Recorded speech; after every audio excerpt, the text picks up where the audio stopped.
ہی ایمان کی پہچان ہے. آخری شعر بطور خاص اصلاحی شعر کہ جستجوئے موت ہی ایمان کی پہچان ہے. اور حق کو حق پہچان کے بھی حق کو حق کہتا نہیں. آدمی رشتوں میں پھنس کر اس قدر انجان ہے. آدمی رشتوں میں پھنس کر اس قدر انجان ہے. اور حق بیانی کے لیے قوت زبان میں چاہیے. حق بیانی کے لیے قوت زبان میں چاہیے. زندگی کس کام کی ہے جب زبان بے جان ہے. زندگی کس کام کی ہے جب زبان بے جان ہے. نوک نیزہ پر جو ہے گفتگو قرآن ہے. بہت بہت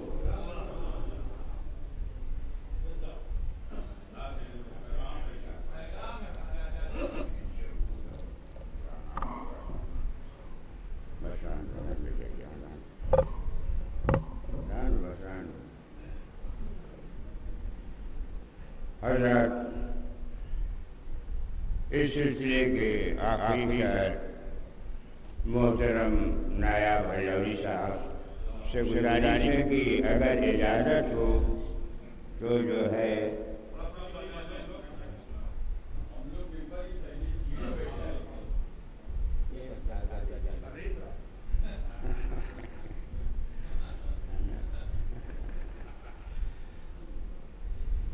نایاب علوی صاحب نے اجازت دے دیا کہ آپ یہ کتاب پڑھ سکتے ہیں.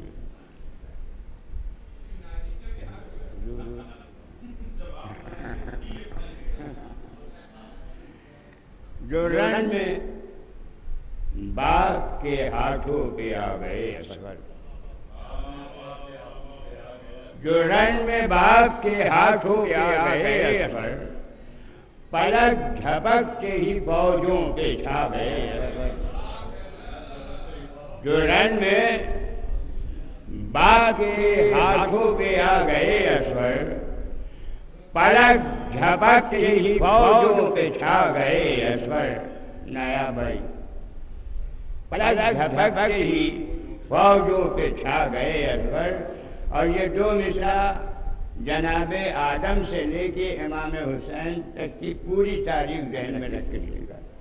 یہ پلک جھپکتے ہی فوجوں پہ چھا گئے اصغر. یہ نینوا ہے یہاں جو بھی آیا رویا ہے. یہ نینوا ہے یہاں جو بھی آیا رویا ہے.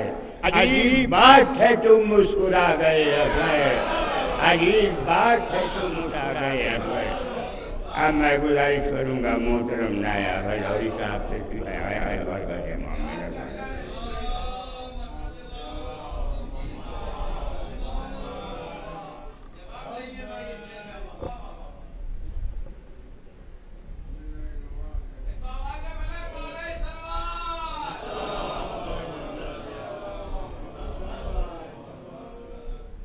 الحمدللہ لوگ کم ہیں لیکن سمجھدار ہے. یہ اندازہ ہو ہی گیا. ورنہ شاداب بھائی کے اشعار سمجھنا کوئی آسان کام نہیں ہے. آج بہت اچھے شعر سنائے. میں ایک مطلع اور 4-5 ایک مطلع 4 شعر پوری اپنی عمر شاعری میں پہلی بار میں نے شہزادی ام البنین کے لیے ایک منقبت لکھی ہے بھائی آتے بھائی.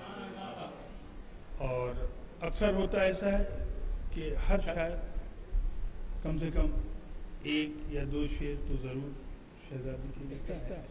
لیکن شہزادی ام البنین کے لیے میری نظروں سے کوئی مکمل کلام نہیں گزرا، اس لیے میں نے کوشش کی ہے، اور اس کے بعد ڈاکٹر صاحب کی فرمائش ہے، ایک بڑی مختصر سی نظم ہے نماز اور حسین، میں حاضر کروں۔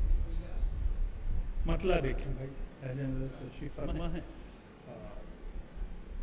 تھوڑا تھوڑا اگر آپ لوگ آگے آ جائیں تو شاید وہ لوگ جو پیچھے ہیں کھڑے ہوئے ہیں تو انہیں تھوڑا سا آگے آ جائیے۔ مطلب دیکھیے،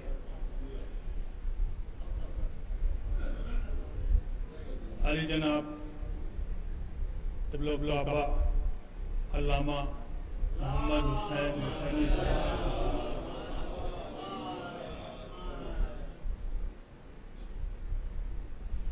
شہزادی ام البنین کے لیے مطلب دیکھیے گا، حاضر کر رہا ہوں، اور بعد میں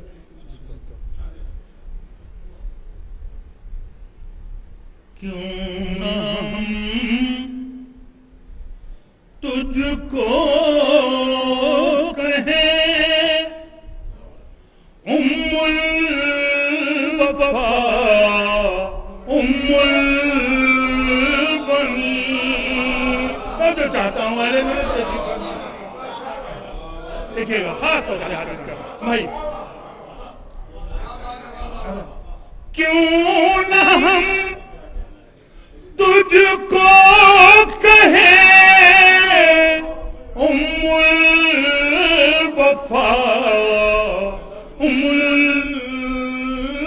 البنین، تیرا بیٹا ہے وفاؤں کا خدا ام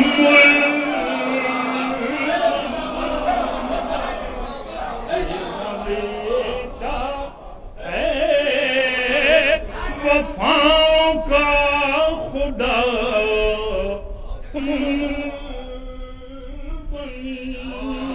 شیر دیکھیے گا، میری خوشی کی ہے کہ اہل نظر اہل علم تشریف فرما ہے، حاضر کرو سرکار، دیکھیے شیر، صرف حیدر کی دعا کو پالنا تھا، اس لیے توجہ، صرف حیدر کی دعا کو پالنا تھا، اس لیے تو نے مانگی ہی نہیں کوئی دعا،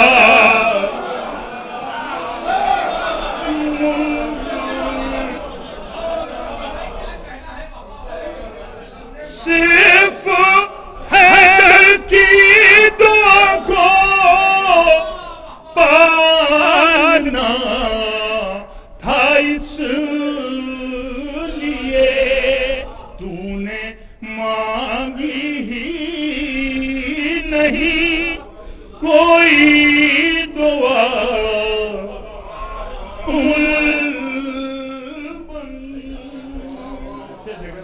خاص طور سے یہ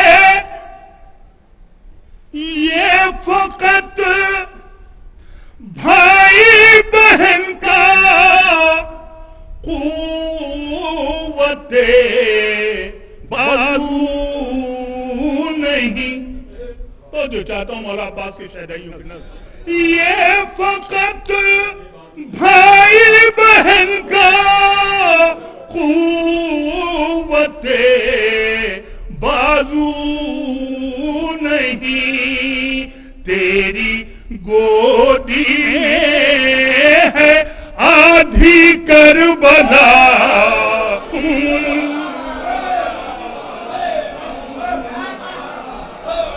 تیری گودی میں ہے آدھی کربلا، ام البنین،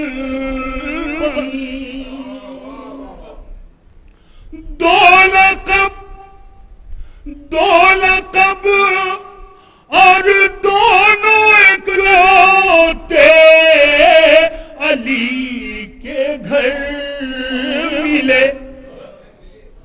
دو لقب اور دونوں اکلوتے علی کے گھر ملے، ایک لقب ام ابیہا، دوسرا ام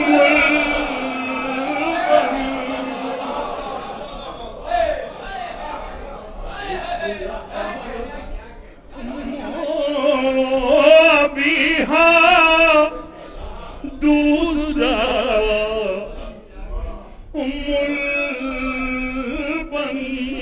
مولا آپ کو اور آپ کی سماعتوں کو صحت و تندرستی عطا فرمائے. شعر حاضر کر رہا ہوں. کہ گھر میں عبد المطلب تھا محمد کا چچا، گھر میں عبد المطلب کے تھا محمد کا چچا، اور تیرے گھر میں ہے سکینہ کا چچا.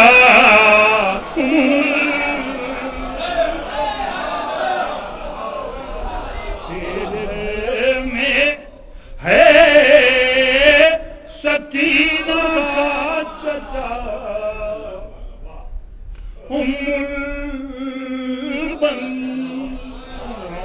اور یہ شعر بھی دیکھیں. خدا کا شکر ہے، ان مجلسوں کا صدقہ ہے، مجلس حسین کا صدقہ ہے کہ ہمارے چھوٹے چھوٹے بچے بھی جانتے ہیں کہ شہزادی ام البنین کا لقب ام البنین تھا.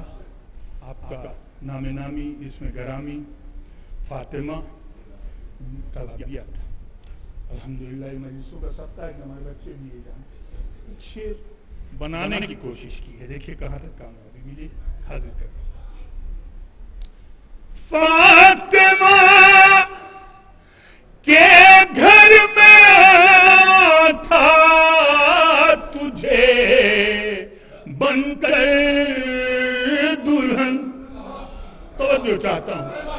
فاطمہ کے گھر میں آنا تھا تجھے بن کر دلہن، اس لیے تھا نام تیرا فاطمہ ام البنین.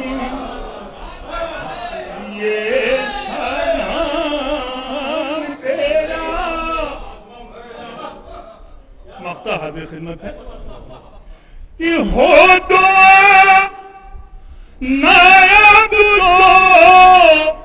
نائب تاثیر بھی ہوں، ہو دو نائب تاثیر بھی ہوں. فاطمہ زہرا سے مانگو کہہ کے یا ام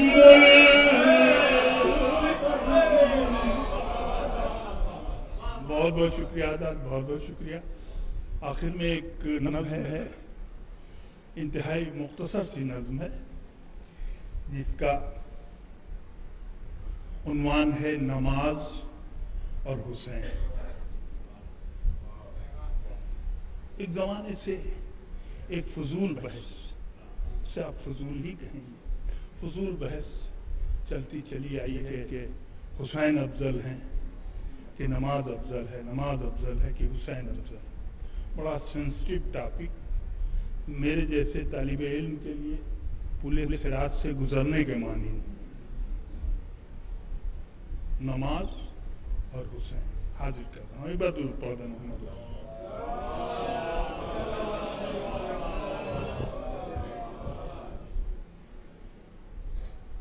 بڑی مختصر سی نظم ہے، اس کے بعد آپ ہوں گے اور مولانا ڈاکٹر باسط نیر صاحب.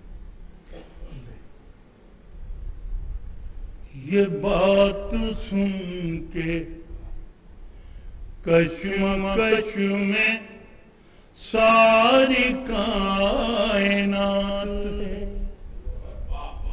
نماز اور حسین میں بلند کس کی ذات ہے؟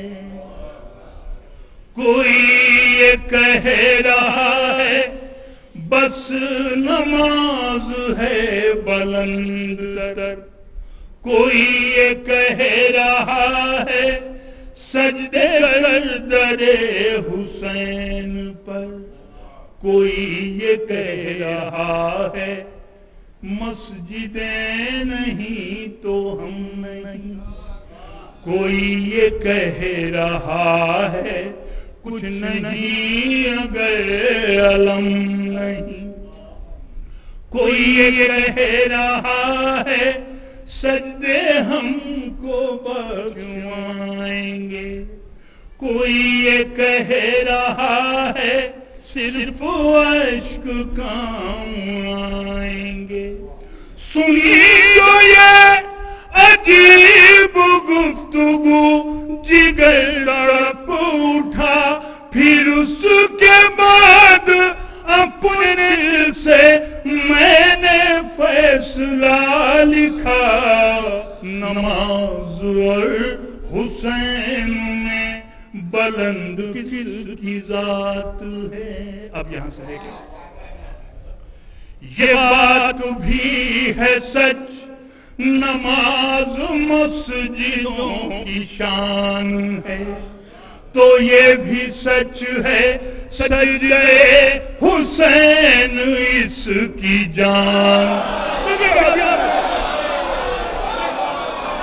تو یہ بھی سچ ہے سجدے حسین اس کی جان ہے، یہ بات بھی ہے سچ نماز شمع کوہ طور ہے، تو یہ بھی سچ ہے وہ میرے حسین ہی کا نور،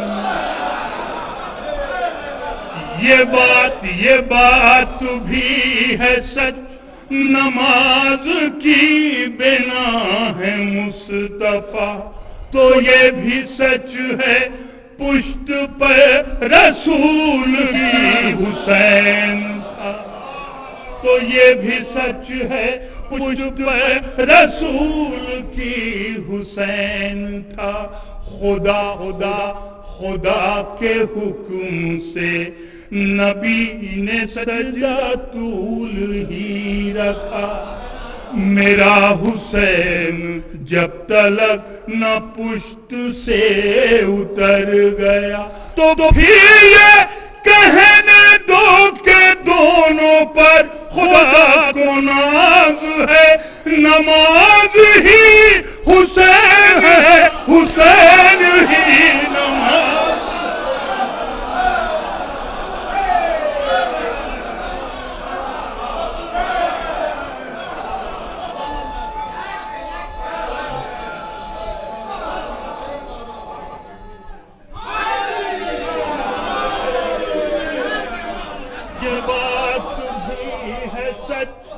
نماز کی بنا ہے مصطفیٰ، تو یہ بھی سچ ہے پشت پر رسول کی حسین تھا، خدا کے حکم سے نبی نے سجدہ طول ہی رکھا، میرا حسین جب تلک نہ پشت سے اتر گیا، تو پھر یہ کہہ دو کہ دونوں پر خدا کو ناز ہے، نماز ہی حسین ہے، حسین ہی نماز ہے، تو کیوں یہ کشمکش میں آج ساری کائنات؟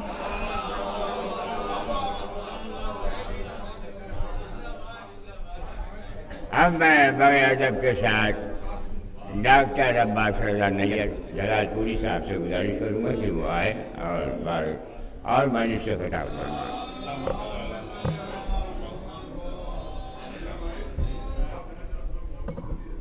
یہی موضوع پڑھ دیں گے بس، دیکھ رہے ہیں آپ، یہ پوری سیٹنگ ہے، یہ سرکار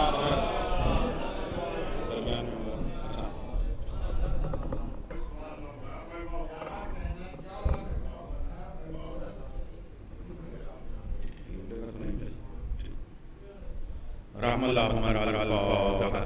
بسم اللہ الرحمن الرحیم. الحمد للہ العالمین الرحمن الرحیم مالک یوم الدین.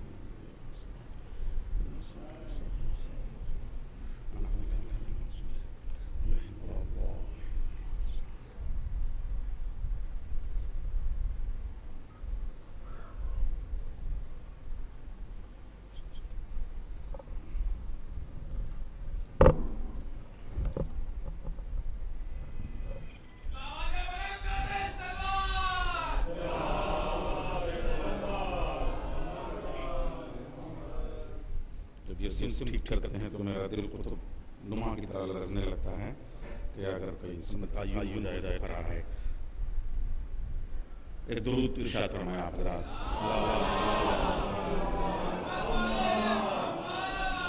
الحمدللہ الذی هدانا لهذا وما كنا لنهتدي لولا ان هدانا الله لقد جاءت رسل ربنا بالحق صلى الله عليه وسلم على النبي الأمي المكي المدني القرشي الهاشمي البقي التقي الطعام الدعاء وجيشات الأباطيل والدعم والصلاة الأضالي المعلن الحق بالحق الله سمع محمد صلى على محمد وعلى آله الطيبين الطاهرين المعصومين المظلومين المنتخبين المجتنبين ولعن الله على أعدائهم ومنكر فضائلهم ومصائبهم وسخاوتهم وشجاعتهم وعظمتهم وهيبتهم وجلالهم وجمالهم وكمالهم وآلهم أجمعين من ليلنا إلى قيام يوم الدين. أما بعد فقد قال رسول الله صلى الله عليه وآله وسلم حسين مني وأنا من الحسين صلوات الله اللهم صل على محمد وآل محمد. غریب کربلا کی عزت معبدارو باب الحوائج کے آسمان جناب علمدارو. بہت بہت مختصر مجلس ہے. مجمع بھی شاید مختصر ہو مگر اس سے زیادہ معتبر ہے اور میرے پاس وقت نہیں ہے. جناب امیر کے ذکر کی دولت اور اس غریب وقت کے دامن غربت دونوں میں سعادت اور جسارت میں ملے جلے جذبات کے ساتھ 25 سے 30 منٹ میں گفتگو اپنی مکمل کروں گا. اور کیا کہنے اور ہمیشہ یہ 25 برس کی کم سے کم ازائی ادب کی تاریخ رہی ہے کہ جناب نایاب لودھی صاحب جہاں پہ اپنا آخری کلام کا مصرع مکمل کرتے ہیں وہیں سے میری دعوت موضوع ہو جاتا ہے. مگر آج تو ابو ذر کنتوری صاحب نے یہ کہے کہ مجھے موضوع دے ہی دیا کہ آپ کو موضوع گیا. اور مجلس تو اب دوسرے مجلس کا ذاکر ہمارے درمیان موجود ہے. حجت الکلام والمتکلمین حجت الاسلام والمسلمین مولانا سید محمد حسین صاحب زندہ سماعتوں کا پائندہ خطیب ہمارے سامنے موجود ہے. انشاءاللہ آپ انہیں سماعت فرمائیں گے. میں تو اسی بات جانتا ہوں کہ رسول نانا اور نواسے کے حوالے سے تھوڑی سی گفتگو کرتا ہوں, نماز اور حسین کے حوالے سے گفتگو کرتا ہوں اور تھوڑے سے مسائل آپ کے سامنے بیان کروں گا. دنیا کا رہنے والا تعلق کے ساتھ آتا ہے, اپنی نسبتوں کے ساتھ آتا ہے اور انہی نسبتوں سے پہچانا جاتا ہے, انہی وسیلوں کے حوالے سے پہچانا جاتا ہے. اگر وہ وسیلہ کہیں سے بھی متاثر ہو جائے تو پھر ہم بے وسیلہ ہو جاتے ہیں اور جو بے وسیلہ ہو جاتا ہے پھر وہ اپنی منزل تک پہنچ نہیں سکتا. اس لیے رسول بھی اپنے وسیلوں کے ساتھ آیا. ہر آنے والا کسی باپ کا بیٹا ہوتا ہے, کسی نانا کا نواسا ہوتا ہے, کسی دادا کا پوتا ہوتا ہے, کسی چچا کا بھتیجا ہوتا ہے, کسی ماموں کا بھانجا ہوتا ہے, کسی شہر کا شہری ہوتا ہے, کسی زبان کا بولنے والا ہوتا ہے, کسی خاندان کا چشمہ ہوتا ہے, کسی ادب کا ادیب ہوتا ہے, کسی علاقے کا رہنے والا ہوتا ہے اور اسی حوالے سے پہچانا جاتا ہے فلاں شہر کے رہنے والے ہیں, فلاں بستی کے رہنے والے ہیں, فلاں زمان کے رہنے والے ہیں, فلاں کے بھتیجے ہیں, فلاں کے نواسے ہیں. ہمارا نبی بھی آیا, 1000 نسبت کے ساتھ آیا, لولا کلمہ خلقت الافلاق بن کے آیا. سب نے اپنی اپنی نسبتوں کا اعلان کیا. کسی نے کہا قرشی ہے, کسی نے کہا مکی ہے, کسی نے کہا مدنی ہے, کسی نے کہا مطلبی ہے, کسی نے کہا ہاشمی ہے, کسی نے کہا ابو طالب کا بھتیجا ہے, کسی نے کہا عبداللہ کا بیٹا ہے, کسی نے کہا آمنہ کا لال ہے, کسی نے کہا یتیم ہے, کسی نے کہا در یتیم ہے, کسی نے کہا رسول عظیم ہے. سب نے اپنی اپنی نسبتوں سے پہچانا مگر اللہ نے کہا سب ہو جاؤ. میں بولتا ہوں وما محمد الا رسول, محمد نہیں ہے صرف میرا رسول ہے. اس کا مطلب خدا کو اتنا ناز ہے اپنے اس حبیب پہ کہ وہ چاہتا ہے کہ میرے حبیب کو جب بھی پکارا جائے میرے وسیلے سے پکارا جائے, میری نسبت سے پکارا جائے, میرے تعلق سے پکارا جائے. یہاں پہ ارباب ادب بھی ہیں, ارباب علم ہیں, ارباب شعور بھی ہیں, ارباب ضمیر بھی ہیں, سب لوگ یہاں موجود ہیں. اب یہاں میں آپ سے عرض کروں کہ دنیا میں ہر آنے والا اپنی نسبتوں سے پہچانا جاتا ہے لیکن اللہ کے رسول کے لیے چاہتا ہے کہ صرف میرا رسول کہا جائے. یہ ہے عرش کی باتیں. مگر زمین پہ جب چادر کے نیچے جمع ہوتے ہیں جبریل پوچھتے ہیں پالنے والے یہ کون ہے؟